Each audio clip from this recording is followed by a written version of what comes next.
Welcome, everybody, to the Black and White History Podcast. Make sure to like and subscribe. We are your hosts, Christian, and finally, we can get out of this boring, stupid history stuff and talk about explosions and filmmaking and art and science and I don't know, anything other than, oh, good God.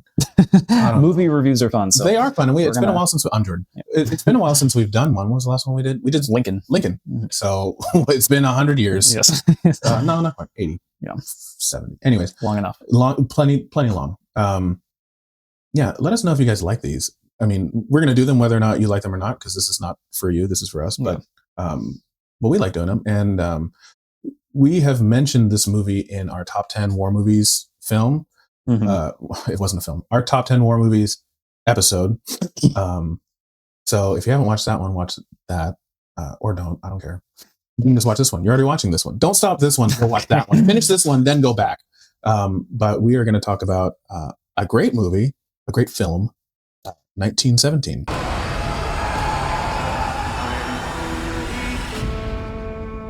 Yeah, I think this is kind of the first movie to kind of bring World War I back into the mainstream, pretty much. Mm-hmm. So, I mean, you had Battlefield 1, the game, came out, I think, before this. Yeah, I think it was like 2018, 2019. Yeah, it was whatever, a few years before, doesn't matter. And so, after World War II, it's just all about World War II. It's more specifically Normandy Beach landing. Yeah, right. We're landing on the beach. Oh, everyone's dead. Oh, blah, blah, blah, blah, blah, blah.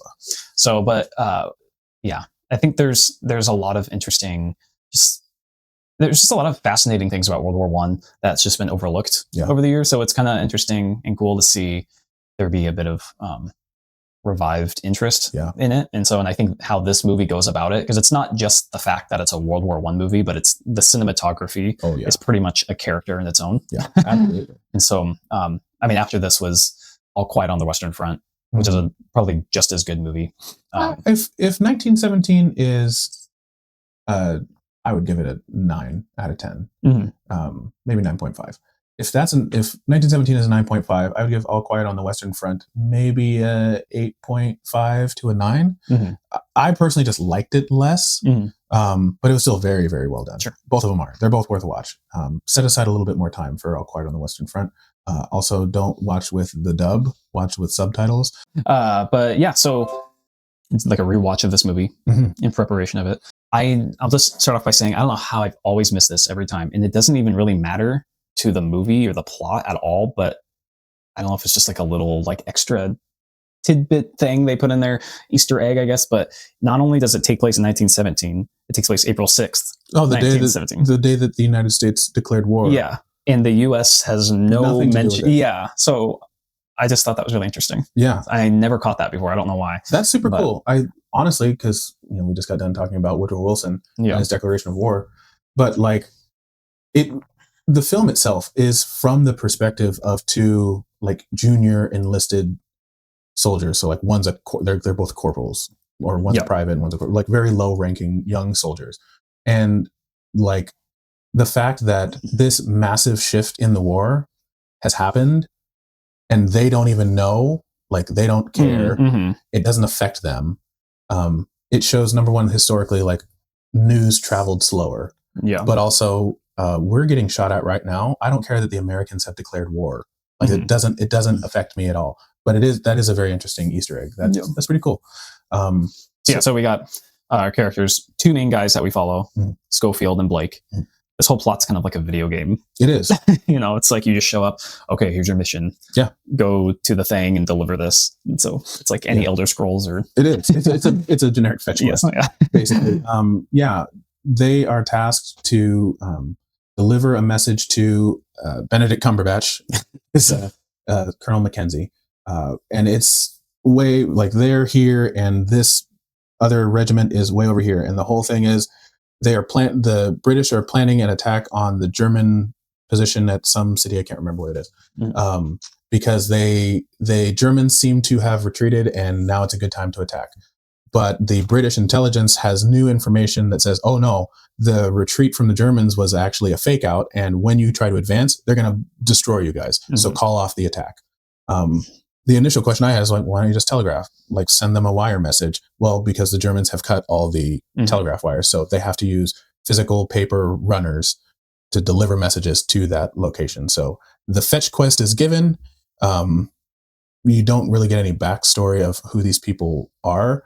I mean, it doesn't matter. It doesn't matter. It could have been anyone. Through the lens of Schofield and Blake, and they don't need to know. There's not a reason for them to care. It's just, hey, we need you guys to do this, and you're just like, oh, okay. Yeah, they get woken up from like a nap, and they're like, I need volunteers for something. And there's a short guy and a tall guy. Blake is the short guy. Yeah.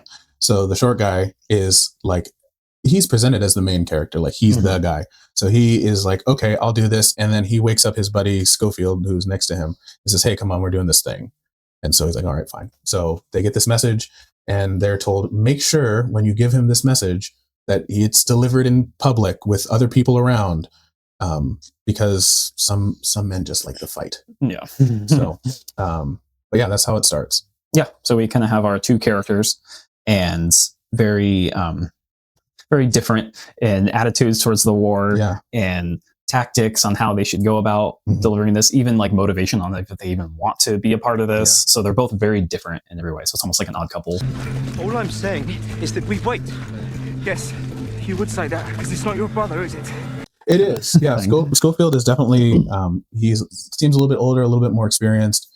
It's talked about kind of early on how Schofield got like a medal for doing something brave, and then he just threw the medal away. And Blake, who is younger and is like, hey, do you think we're going to get a medal for doing this? And Schofield's like, that I got a medal and I don't even care. Yeah. I don't even want to talk about it. It's a stupid piece of tin. Yeah. But Napoleon famously said, you can't imagine how motivating a stupid piece of tin is to a young soldier. And it's not just a bit of tin. It's got a ribbon on it. So yeah, Schofield is already kind of jaded, doesn't really even want to do this, doesn't see the point in it, realizes this is extremely dangerous for a letter. Like, why'd you even rope me into this? But, he's going along with it because what else am I going to do? Yeah. And then Blake, on the other hand, is much more young, a young cadet. And they're more for like the adventure aspect of it. There's this theme throughout World War I where, to try to keep everyone motivated to fight, is don't worry, we'll be home for Christmas. Yeah. So, and then it's like, that obviously doesn't end up happening, but he still believes that that's going to happen. And so kind of just like, just repeating like slogans. Yeah, slogans and stuff, and just kind of this one will get him, and this will break the back of the German army, and it's like, clearly not. This war has been going on for 3 years now. Yeah. And every time you've told us this, like 40,000 people just getting mowed down by machine guns. Nothing changes. We fought over the same 100 yards of mud and rotting horses for 2 years now. None of this matters, dude. And then also he has a lot more zeal to carry this out because his brother is in the receiving regiment. So he's going to be in this attack that will be massacred if the message isn't delivered and the attack is called off. So there is personal stakes in this. Like, so it's not just glory. It's, I have to get this to my brother to potentially save him. And if I get a medal during the course of it, so much the better. I'll be a hero. All the girls will love me back home. Right. A big part of this movie, like the cinematography, how the film is shot, is that it's just one continuous camera shot.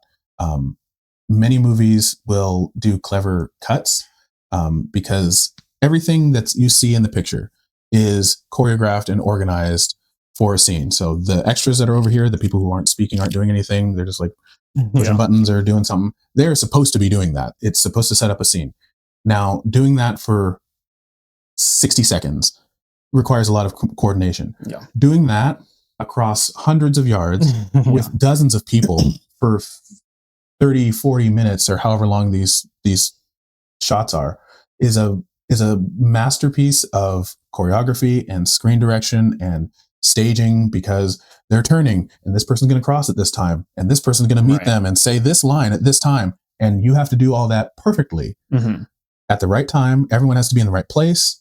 So just logistically getting that type of film done is incredibly difficult. And it really conveys to the audience, you are watching something that is actually happening. Like, your life doesn't just go from like I'm leaving my house, scene, jump cut, like skip the driving part. Now I'm at this place and I'm doing this thing. Your life is a continuous take of everything and you're experiencing everything. When you translate that into film, you're watching someone's life, every step that they're taking from point A to point B in one continuous thing, like they are experiencing it.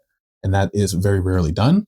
Well, it's kind of like, you're almost on the journey with them. Yeah. Like you're the third person with them. Imagine Lord of the Rings, but it's one take. Yeah. It's a year-long film. So,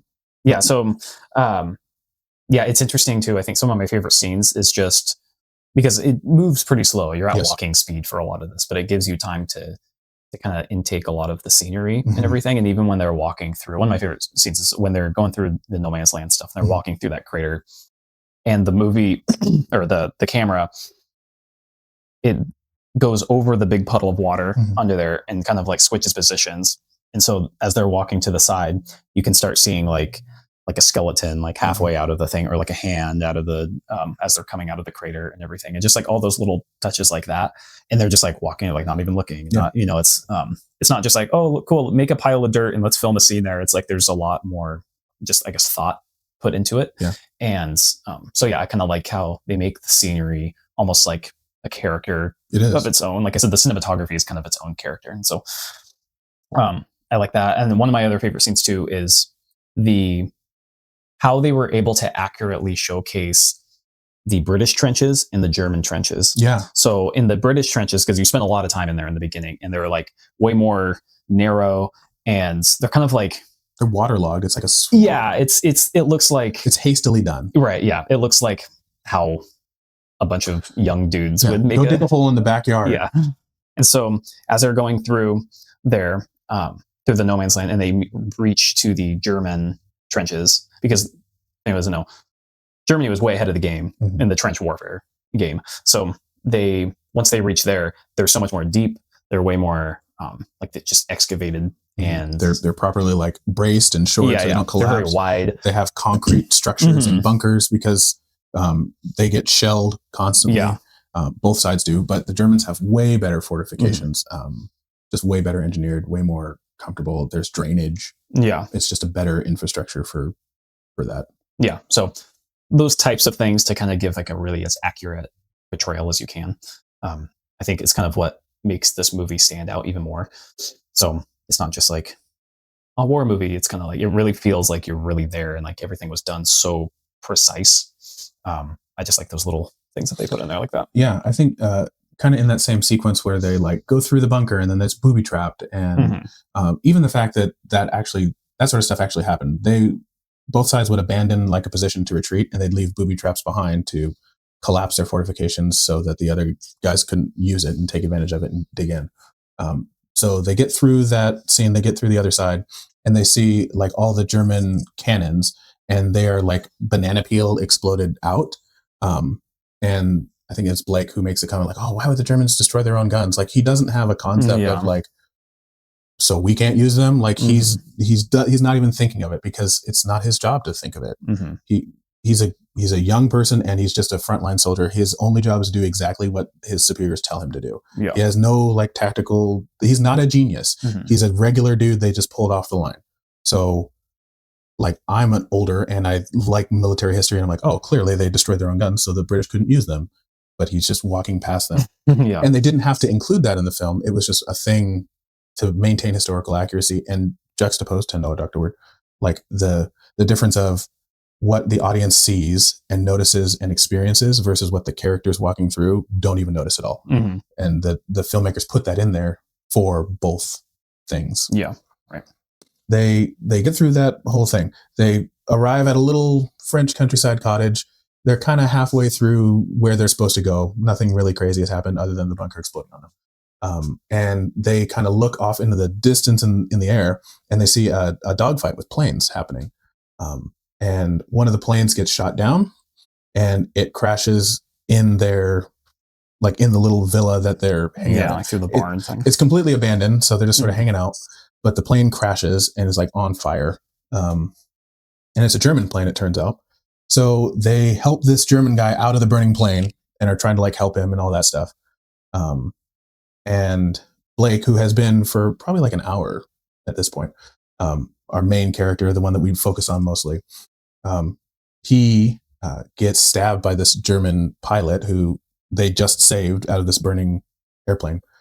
He gets stabbed, and which they don't even show it. No, it's like a very realistic kind of like, you really don't see it coming. Yeah, the other guy, Schofield is in the barn. He finds some milk. Yeah, which he's getting like water out of the well. He's doing something else while this other guy is like tending to the wounded guy. Like you just hear out of the background like something has happened. Yeah. And he just runs over and he's like, "Oh my god, he's been stabbed! Like, what do we do?" And they kill the German guy. But even that scene is like, it shows Blake's kind of youth and, well, both of them really. They're like naivety. Yeah. Of like, this is an enemy combatant. Like, yes, you're doing the right thing. This is a human thing. You saved a dude from a burning plane. That's the right thing to do. But also, it shows this is a war. That guy is a trained German soldier who wants to kill you and will kill you and just killed your friend. Like, this is not normal rules here. And for the audience, especially because Blake has been our main character the entire movie. Now he's dead. Yeah. And Schofield didn't even want to do this in the first place. Right. And like, what do we do? It's also, kind of the death scene, because it's not established that they're like best friends. Like they are close enough that they're like buddies, like war buddies, but it's not like we've been in this war for years. Right. Who knows how long, but it's like comforting someone who is dying that you do know, but also are not best friends with.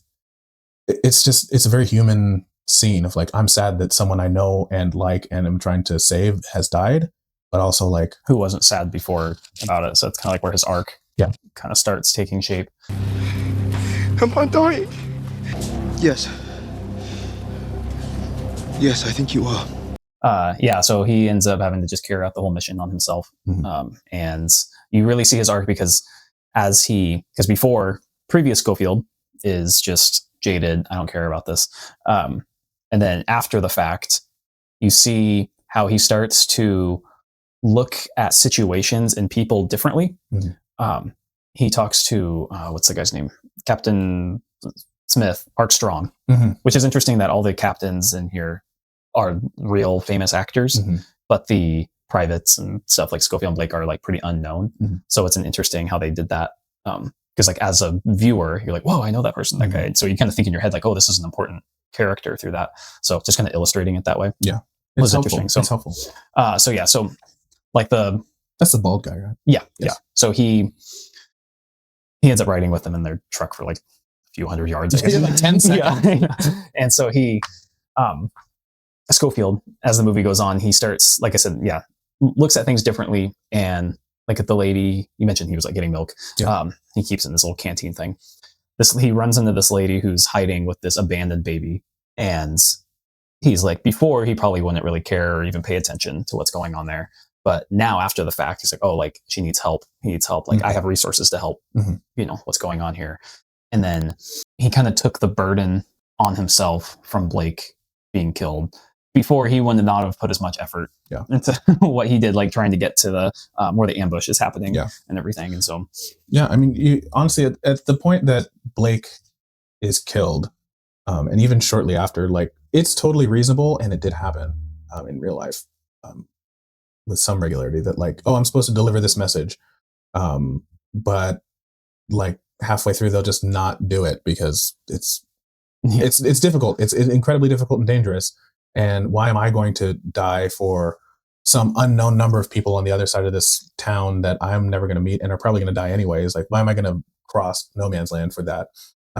So like when Blake dies, he has the message, but he could just go back and say, oh, Blake got blown up or fell into a river. The message is gone. I never read the message. I don't know what it is. I can't complete the mission. I'm going back. He could have done that plausibly. But yeah, he takes on the mantle. I think it's also interesting. I don't know if you noticed, like as he progresses further, like towards his goal, he loses more and more of his equipment. So like he loses, like he just goes on a mad sprint through this town with Germans shooting at him in the dark. He loses his rifle. He loses his pack, all his supplies. Basically, the only thing he has on him is the message and not even wet clothes. Yeah, he has wet clothes. Doesn't have a jacket. Like he's got nothing. He just has this message that he's supposed to deliver.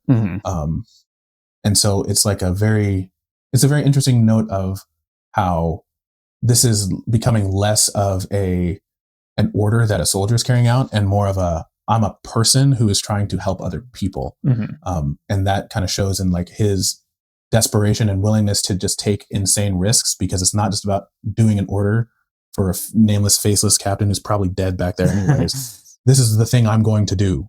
And so I'm just going to run through gunfire across like an open trench that's being bombarded and covered in machine gun fire to deliver this message to Benedict Cumberbatch. So I just thought that was interesting too. Like it visually displays how like his evolution from duty to just moral. Yeah. Right. Yeah. That, so he delivers a message. Yeah. Spoiler alert. He delivers a message. I did think the scene with Benedict Cumberbatch was interesting for the reason that you said earlier, because he just turns around and, that's a super A-list actor. So it gives the audience the feeling of this is a significant person instead of just one among many nameless, faceless people. But Benedict Cumberbatch kind of says something like, after he's delivered the message, it's just going to be a different message tomorrow. Like I thought this was going to be a good day. I thought we were actually going to make progress today. I hoped today might be a good day. Hope is a dangerous thing. They're calling the attack off now, but tomorrow will be a different message and we'll have to attack. And like, it's the hopelessness of even like senior ranking people during this war who have seen all the propaganda come through and just never have it materialize into an actual win, of like, you did a good job doing your duty, but this is basically meaningless. Now get out of my face.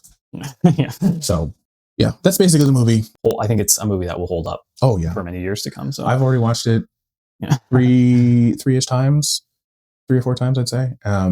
It's one of those movies that you see something new every time you watch it, which is a hallmark of a good movie. The uniqueness of the long takes, just as a filmmaking thing, the good actors, the good acting, the historical accuracy of kind of like what things look like and what it was like for just a rank and file soldier who is not a hero. He's just a dude doing one thing that doesn't make sense. Very well done. And I think in the end credits, it was like based on stories from the filmmaker's Sam grandfather. Mendes, his grandpa was in World War I, and so he took a lot of the scenes and the plots and stuff from like different things from that and kind of compiled them into. Well, it was mainly because it was very personal. You know, my grandfather told us stories of the First World War. He fought there as a 17-year-old. He didn't tell his own children, but he told his own grandchildren. Yeah, it's not really a movie that's like, I want to learn about World War I. Like, it's not that kind of movie. No. But if you just want to see just like a story of actual people, or more of like a character study of it, then it's definitely worth watching. Yeah, it's you can tell it was a labor of love. It was very intentionally made, and the takeaway that I got from it is like stuff like that, extraordinary stuff, definitely happened, and it happened a lot.